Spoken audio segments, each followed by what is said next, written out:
All right, we're all set.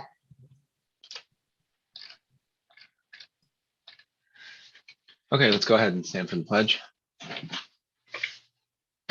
I pledge allegiance to the flag of the United States of America and to the republic for which it stands, one nation, under God, indivisible, with liberty and justice for all.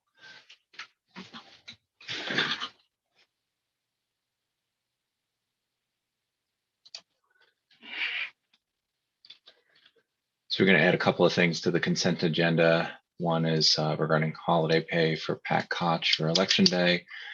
And then a fourth item in the consent agenda is approving a few different folks to attend the NICOM conferences that are upcoming.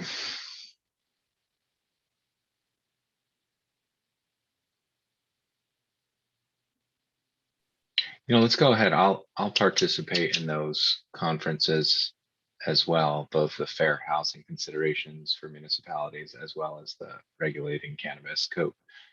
Could you add my name to those, Ariana? Absolutely. And there was nothing to update on the business agenda. So motion to amend the consent agenda and to move the consent agenda. All in favor? Aye. Aye. Stana, you want to do the land acknowledgement? Sure. As a way of respecting, honoring, and creating awareness about our past, we begin our village board meetings by acknowledging that New Paltz is on the ancestral land of the Munsee, Esopus, and Lenape people. Please join us in finding ways to support Indigenous communities. Here are a few suggestions, and we give the Munsee Three Sisters Medicinal Farm, Nitop Kitop, and First Nations Development Institute. And if anybody wants to add to that list, please let us know.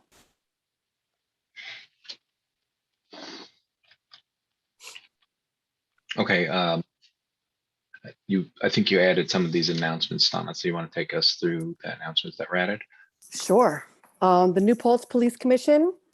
The town continues to seek volunteers to join this commission. There'll be one meeting per month, and currently the meetings run about an hour, and a few emails after initial training.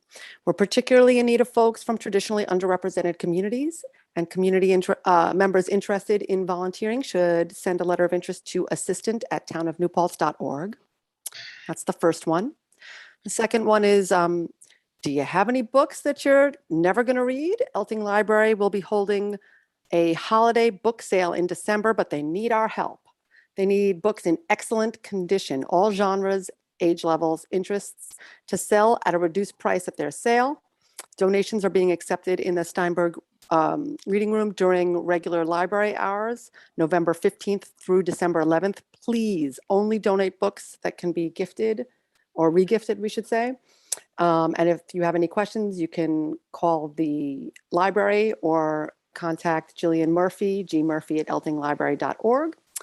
And the third one is that the memorial services for Raymundo Wesley Jackson will be held at Elting Memorial Library on Saturday, the 20th. That's a few days from now. Due to COVID, they're requiring registration, and you can register online or by calling the library or emailing the library. I give the details for the different sessions on, as well as the link in our agenda.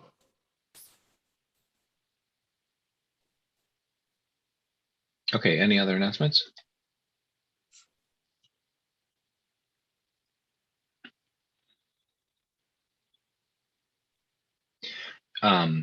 Did we receive any public comments?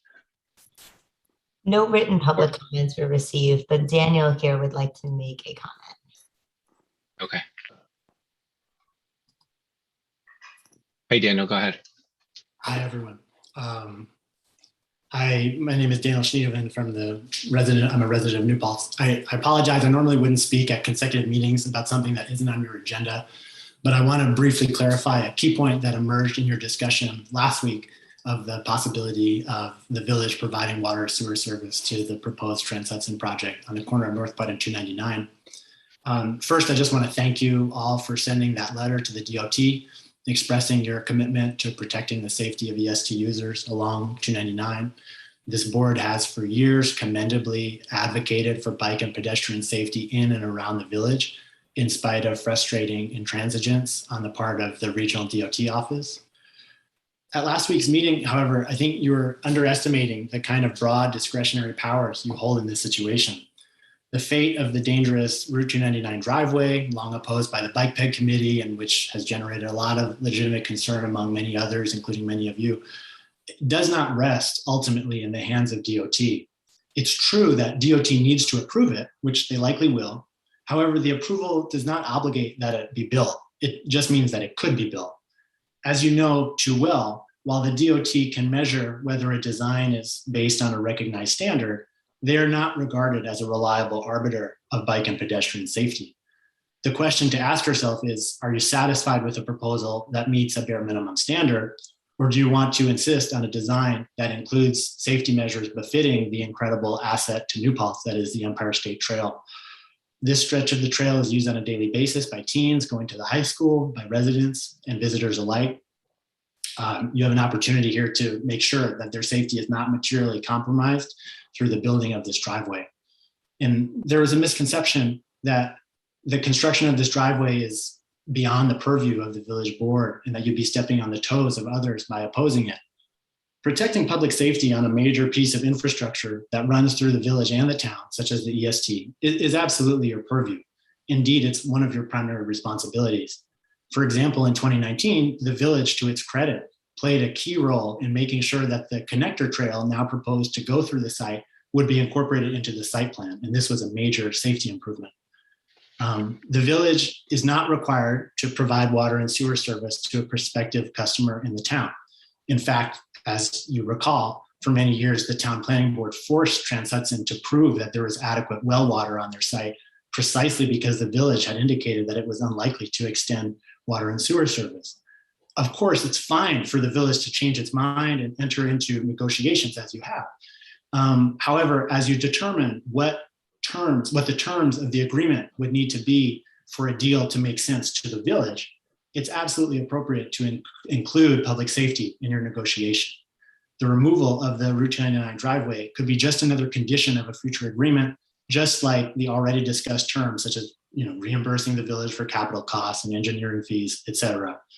Obviously, this is a question you can run by your attorney, but I'm confident that they'll tell you that DOT approval does not obligate that anything be built, especially if widely expressed legitimate public safety concerns remain outstanding.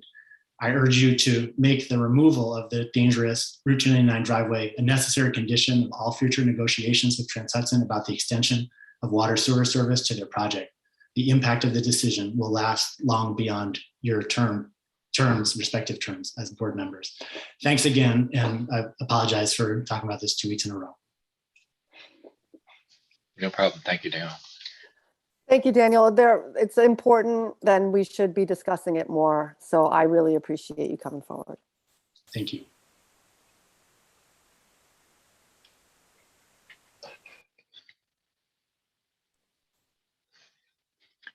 Okay, so with no other public comments, we can move on to our business agenda. Do either of you want to address business agenda item 1?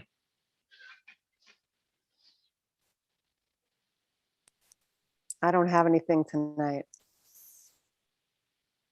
That's fine. And then business agenda item number 2. So the Oliver House Committee was scheduled to meet yesterday.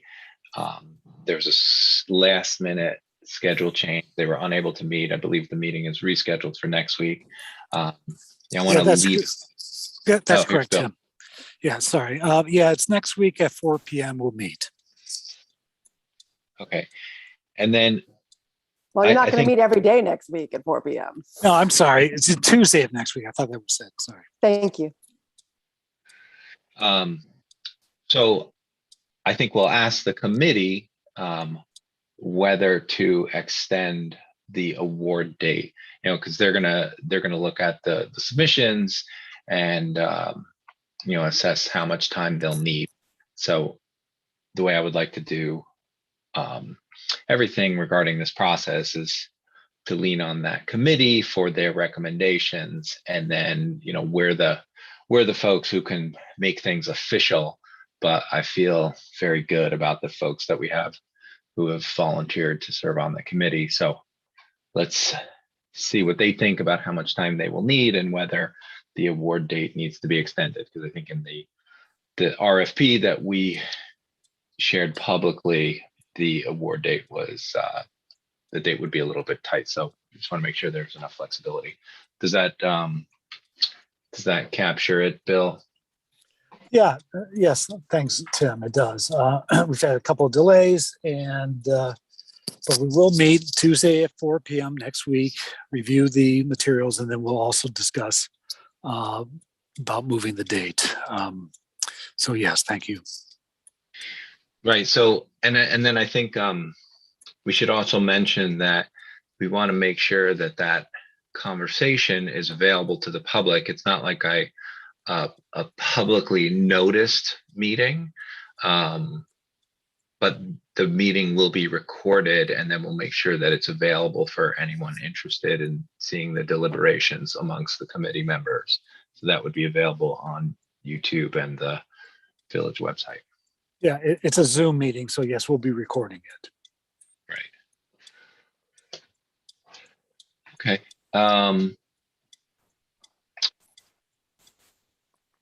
So we had a meeting just last week, and this meeting, I believe, was on our schedule as we try to navigate November with holiday season.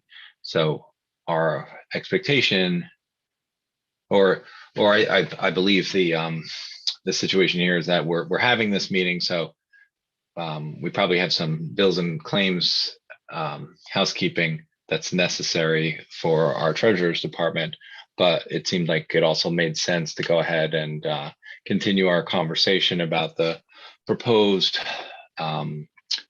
unreasonable or unconscionable rent increase law that we've been considering, and then include our ongoing conversation about good cause law, whether it's a local version, a state version, or what's been considered by any of our neighboring cities. And I feel like we have a very solid draft that I would be comfortable scheduling a public hearing for, to get public feedback on the draft for the unreasonable or unconscionable rent increase law. And I also feel like we've had this conversation as a board several times in terms of why we're splitting apart the unreasonable rent increase law from the good cause law. And that's why I made sure that we had the statewide law regarding good cause, as well as the Albany good cause law as reference points on this agenda for ourselves or for the public. Like if you look in the sections of each of those laws, basically the way good cause works is that a tenant would have right of first refusal for a lease unless the landlord was to cite good cause for not providing right of first refusal. And in all the versions of good cause that I've read, the first good cause reason is generally related to not paying rent. That would be a reason not to renew someone's lease. But in the state version and the neighboring cities versions, there were always connections to the rent increase and why a tenant might not be paying rent. And I feel like that complicated the good cause laws in a very problematic way. And that is why our board has taken the time to create our own separate standalone unreasonable rent increase law.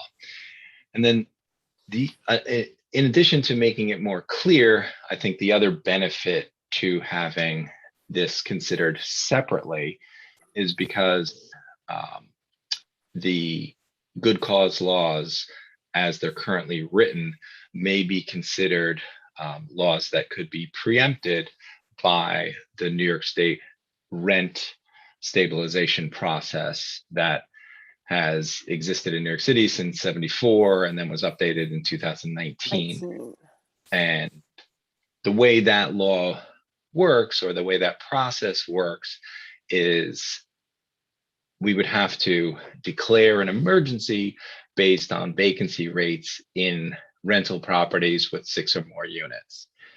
In the village of New Paltz, because we have a rental registry, we know that there are only 16 properties in our village with 6 or more units.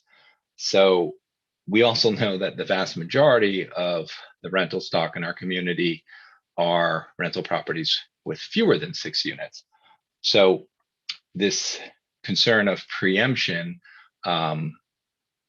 would be something that should be looked at very differently in New Paltz because of our housing supply.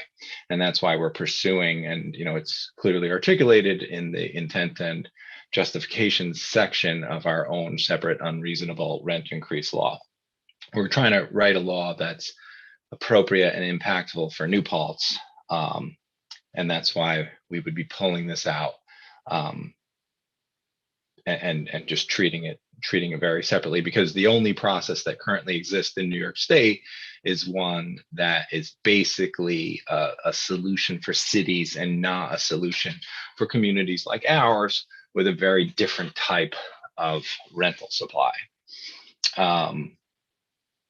So we have this draft. So my motion is to go ahead and set a public hearing, and Ariana can tell us what date would be appropriate for a public conversation or to receive public comments about the proposed law. Does anyone want to second it? And then we can I'll continue. second that. Okay. So Wanted to add to what you said, Tim, is that, in these public hearings and public comments we've been having, we're really listening to the tenants, and that is the number one issue that they're facing, is these exorbitant rent increases. So this goes after exactly that. Absolutely. And as with everything that we do, the public hearing is the time that we want to hear from everybody, and we'll amend things. It's the beginning, again, just like it was the beginning with good cause. It's the beginning. And I think it's important to emphasize that, this is not a law that addresses every concern. Personally, I believe in the merits of good cause protections, the right of first refusal for tenants who have abided by their lease and made payments. But I also feel like we need a law that's easy to follow. This law will not give a tenant that protection, like the right of the right to renew automatically. A landlord could absolutely simply say at the end of the term, "Hey, I'm not renewing your lease." But I think what's interesting about that risk is the reality of, that's not what we've heard from landlords.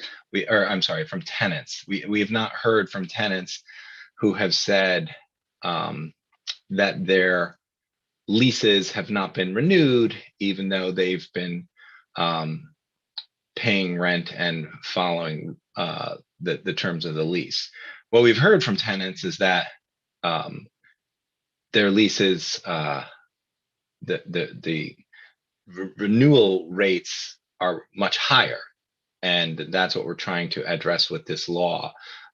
Sure, in a perfect world, it would be great to provide that protection as well, but I think there's very problematic language in the particularly the city of Albany's law, where it describes things like regardless of a tenant's prior consent and the rate of increase relative to tenants' ability to afford. Those are things that could be considered by a judge when they're trying to determine whether the rent increase is unconscionable or not. And, again, that seems like very problematic language in that, could that be interpreted as almost like squatters' rights, where the landlord is no longer able to afford the property because of an outside third-party factor. So it just seems like, the contract should be between the tenant and the landlord, and the tenant, it's just curious to look at the difference between the city of Albany's law versus the statewide law that was proposed, and some of the changes. I feel like for a good cause law, good cause, number one should just be a very simple did not pay the rent, as opposed to some of these other considerations about rent increases. And that's why we're considering the rent increase piece very separately, and then providing other guidelines for judges to consider. I'll let Sam, anyone else. Go ahead, Bill. Just to clarify something, I had introduced a paragraph into that draft related to consumer price index versus our previous paragraphs on up. I think it was paragraph 2 or 3. This talks about a 5% increase. Where should we go with that? So I saw your insertion, and I included that as item B under number 4. So number 4 says the Justice Court shall consider all relevant factors to determine the proprietary of the proposed rent increase, including but not limited to the following. So number 1 is the 5% increase, or if there's a pattern of increases that could be considered unreasonable. And then B, consider the rent increase in light of changes to the CPI as set by the U.S. Bureau, and basically, the same language that you inserted. Because I think what we're trying to do is to create flexibility for the landlord, the tenant, and the judge to arrive at something that makes sense. Because I completely agree with you that if CPI is at a certain level, that should be something that's considered by the judge when they're trying to determine whether or not a rent increase is fair or not.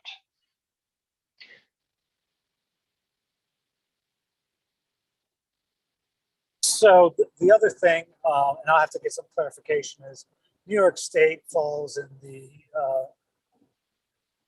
Bureau of Labor Management into 2 categories, one in the Northeast region and one in the Mid-Atlantic. And I'd have to see how those two figures compare before including that specific region that I've outlined in that paragraph. Yeah, the Department of Labor has many different CPIs that we could use, and I would agree it would be valuable to be very specific and reference one as opposed to any of the dozens of CPI measurements that Department of Labor collects. Yeah, great, thanks, Tim.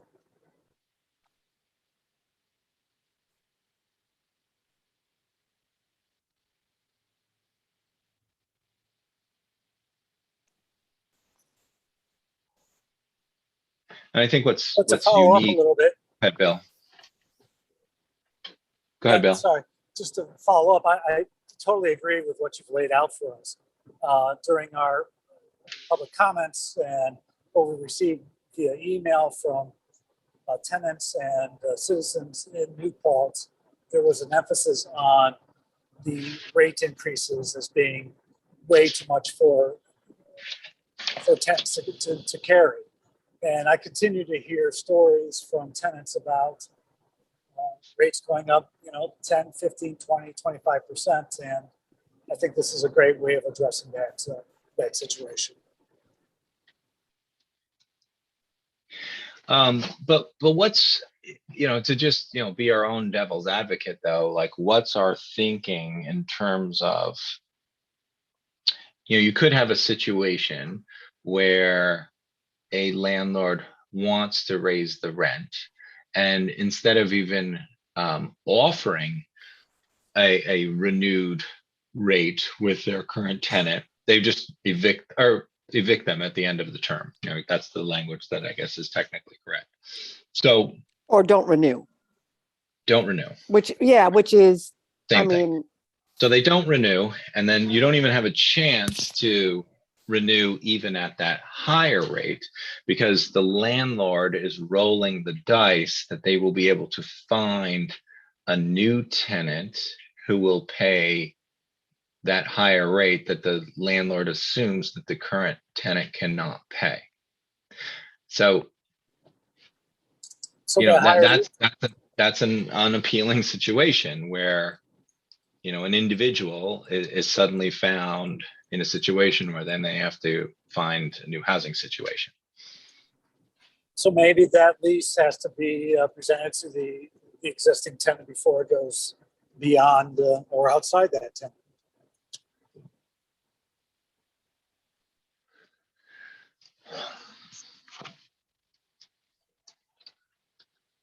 Yeah, that's an interesting, I wonder if it's just that simple. Should the law say that it's almost like a lease has to be, maybe it's just that simple, like a lease has to be offered to a tenant. It can't be a situation where the landlord offers nothing at all and merely says, I'm not renewing. I think that would be right of first refusal, something like that.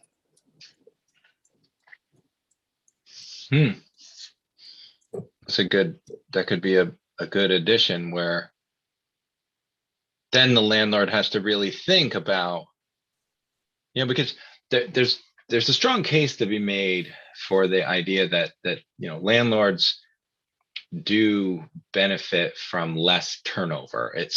It's very helpful not to have turnover. There's an expense to it. There's a hassle to it. So in some ways, I feel like that protects the tenant, where the landlord has to only offer a rent increase that's reasonable. But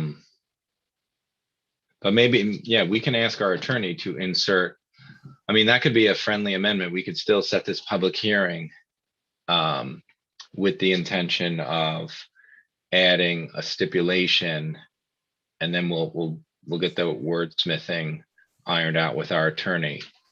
But based on, it seems like you guys are not nodding your heads that would be a welcome addition. Yeah. What do you think, Michelle? Yeah, I actually had all these notes. They were just ideas that were coming to my head related to exactly this topic. No, I'm not saying all these notes are perfect, but they were just, stream of thought. I wrote down rent lock rate, ? 2-year leases, ? Mm-hmm. So, like I said, there's a whole slew of other things to think about in considering these things, but just things that were coming to mind because I think we are unique in that we do have the student population as well as, people who are here for a long term. Hopefully. And we, want to retain the residents that do want to stay here. So those were just a couple of things. If there was no offer of renewal, to go that route. I wrote, if the landlord rented to X at Y amount, they cannot rent to Z at greater than Y. So those are just different things I was thinking about how to perhaps position that within this.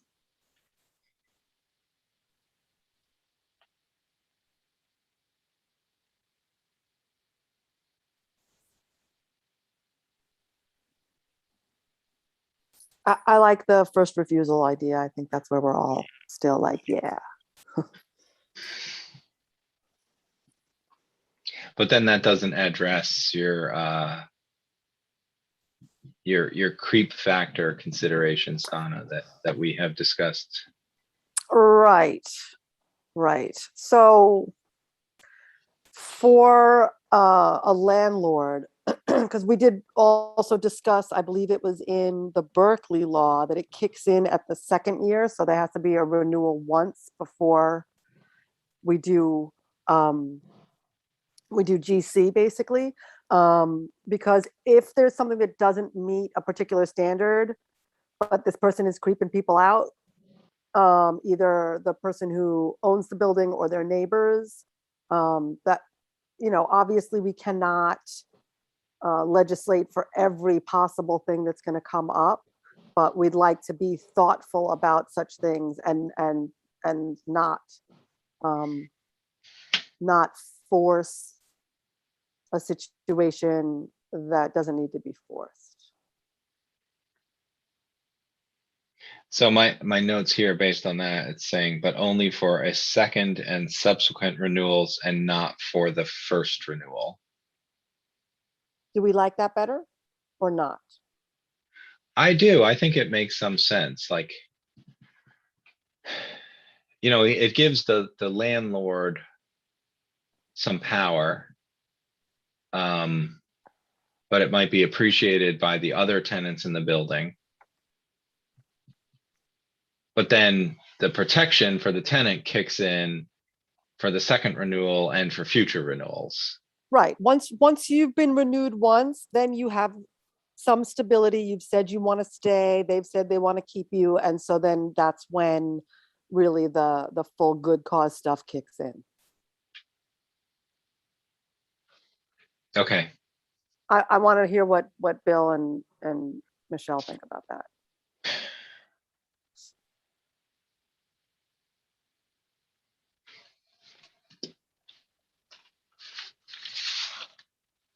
Sorry, my mouse keeps getting lost and I am having a hard time finding it to unmute myself. Yeah, I mean, I like thinking of exactly that and seeing where that goes. I'm trying to look at the draft as it's currently written, and consider where this could be inserted. I mean, maybe it's just item number 8 under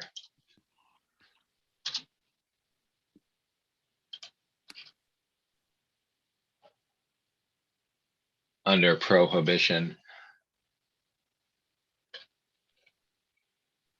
I can type some preliminary language and then ask our attorney to And like, does this, my only question was, I thought we were going to consider that as part of GC when we reconsider GC later, or do we want to just make that this?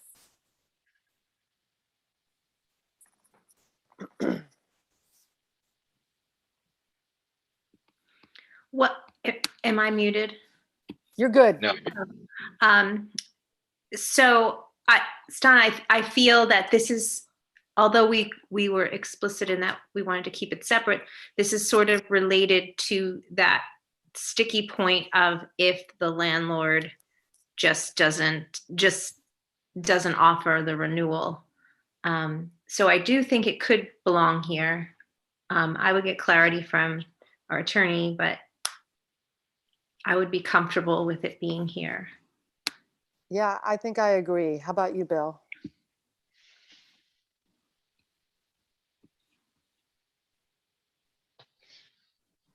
Perhaps Bill stepped away. No, I'm here. I'm Oh, here. okay. This is the mute button. And I'd like to hear what the attorney has to say.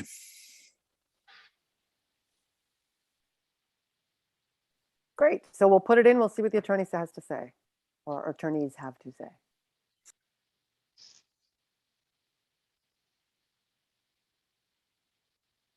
Okay.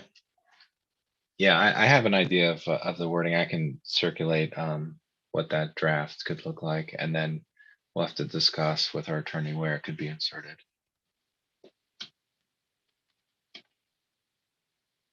I feel like we're getting somewhere, and I'm really grateful. Yeah. Oh, yeah, I think we've covered quite a bit of ground and have made great gains throughout these past few weeks. There's no question about it.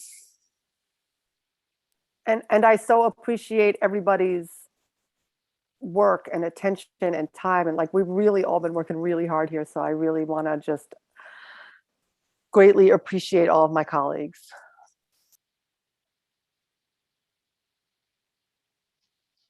Thank you, Stana. Right back at you.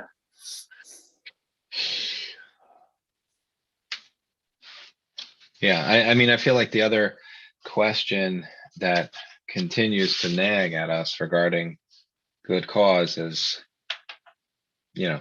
does the good cause law actually take into consideration the rhythm of college students' housing needs? I think it's reasonable to bring up that a college student is generally looking for housing for 1 to 2 years, whereas average renters are looking for housing in a different time frame. So are we really? Oh, and maybe that has to do with the stipulation that we just described a moment ago, where the rental renewal piece really only comes into play for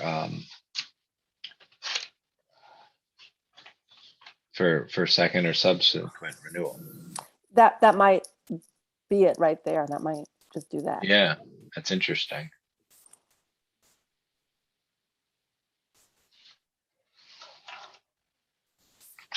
The other thing that I think makes sense about the way we're approaching this versus even just like very traditional rent stabilization laws, and I feel like it's a little bit like, it makes sense to consider where CPI is, but if we just come up with like a hard number, like no rent increases above 5%, like, but what if you had a situation where the rental rate was artificially low, and then significant capital improvements were made, and even the tenant is just like, you know what, it makes sense to raise this rent by 10% because I've had a great deal for these years, and like, I don't think we want to handcuff tenants either. I think having laws that are flexible but not complicated is really the goal. So I like having the framework that you can be flexible within the framework. That's generally how I like to do things in life. But I think what's tricky about this too is like, we want to be careful with our justice courts too. I don't know, maybe at some point in the future we have some sort of like review board or arbitration board. Maybe that's less complicated and confusing or intimidating than justice courts. I think that's a major sticking point because a lot of people are afraid to go to court. And that's a big point that Alex and others have been making, which is like, a lot of people will be really afraid to go to court. But if there is a local, like, review board or council or whatever we want to call it, that works specifically on this, that will feel less intimidating and help people to not only know their rights but to exercise their rights, and so that everybody is heard and able to. There's also the advantage there's also the advantage of having a specialized board that handles that type of thing, so that there's experience, there's clear guidelines, people understand what's going on. I see all sorts of advantages to that type of setup. I've heard suggestions along these lines from others too, when it has to do with like, violations within your community. Like it could be violations that we see property owners commit. And, because we have a skeleton crew in terms of a building department, it's sometimes hard to issue those violations and then, witness a judicial system that makes sense. I wonder if anyone on our board wants to research this idea of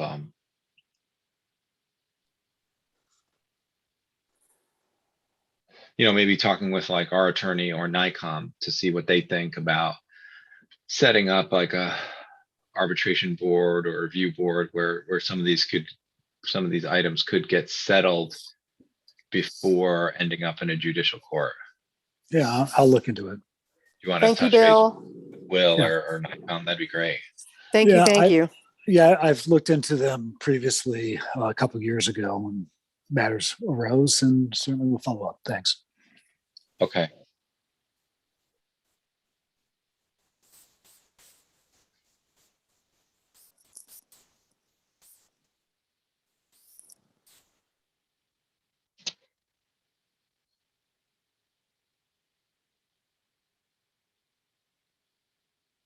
Okay. I'll try something with language, and then I'm happy to jump into, we can do this. Okay. I don't think I had anything else this evening. I'm gonna so we set a public hearing for, do we have that December 8th.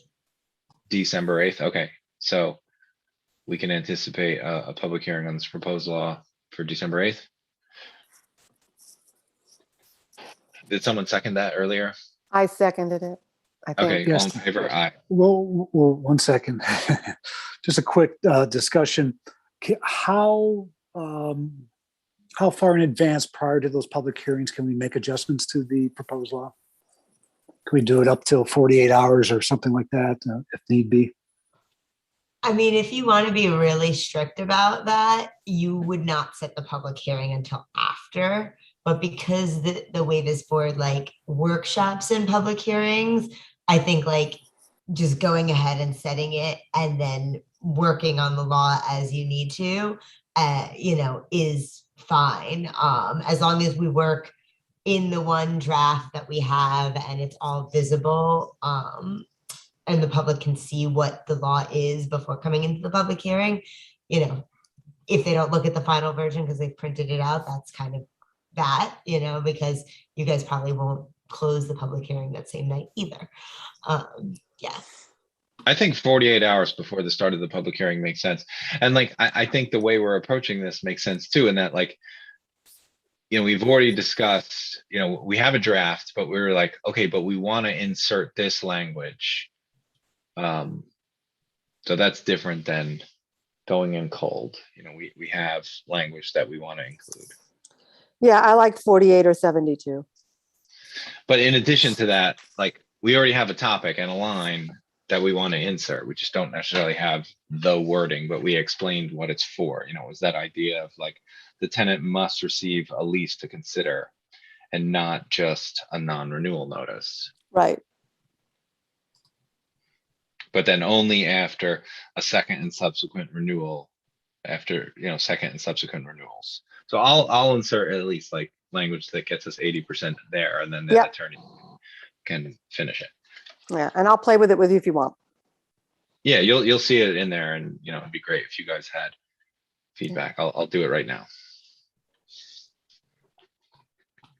But So Bill, are we you're why don't we do the same thing, Bill? If you're expecting to massage some of this language, tell us as a heads up, to Ari's point, as opposed to, setting a public hearing for something that feels completely new. Yeah, certainly. Sometimes that's what, 3 weeks away, and much can happen in that period of time. I just seeing what our options are in terms of editing and altering. That's all. I Okay. certainly think we should strive to get that done as quickly as possible and not leave it to 48 hours before, but I think we can do it. Yeah, and the other advantage too is the sooner we pass this law, the more likely we are to provide protection to tenants. Yeah. Yeah. Yeah, I So agree. let's just get that wording in as soon as we possibly can. I'll do it tonight. Okay, so motion to set public hearing, all in favor? Aye. Aye. Okay, motion to move the bills and claims resolution, Second. all in favor? Aye. What about PB or ZBA liaison notice or info? Has anything happened since last week? Or you had PB last night, right? We had PB last night, and I was only able to attend part of the meeting. I had something that came up last minute, but the bigger item was 85 North Chestnut, the Roddy building in the NBR was discussed quite at length. The topic of recreation fees came up, and there was discussion on how much that would be. And of course, that was the board said that would be up to the village board to decide. There was a motion to draft a resolution from our attorney, but there are like 7, 8, 9 different points in that resolution that they wanted to see included. And that's all I can report on this moment. Thanks. But so the points regarding the resolution for what? To move forward, yeah, with the building for a building permit. But what does that have to do with rec fee or anything else? Well, that's an ancillary conversation that preceded the overall conversation. What was asked was what will the recreation fee be? That was the question, and there was an explanation to the applicant about what that would be and how it would come about. Right, but my understanding is that there's no negotiating regarding the rec fee unless there's more than half an acre of recreation, publicly available recreation area to be concerned. The only lever in this situation may be the fact that, there's probably a value to the easement that the property owner is providing to the public, and could part of that value be, could it offset some of this rec fee? Meaning like the rec fee would be paid separately, and then there would be a gain for the applicant because they have already contributed the piece of property that they're developing. Right. So it's just like they happen to be, one's cash flow positive for the property and one's cash flow negative for the property, but and I guess and you could consider one an offset for the other, but they really should be separate things. Payment for the easement versus pay your rec fee. So that was the conversation that the PB had? Essentially, yes. Okay, great.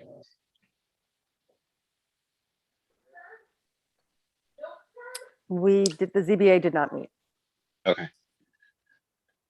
So if that's it, we could probably motion to adjourn, right? Woohoo.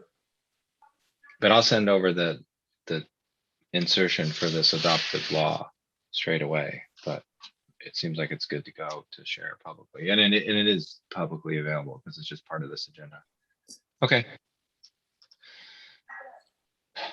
All right, see everybody. So you moved, I seconded, aye. Thank you. All right, Thank you, buenos. everyone.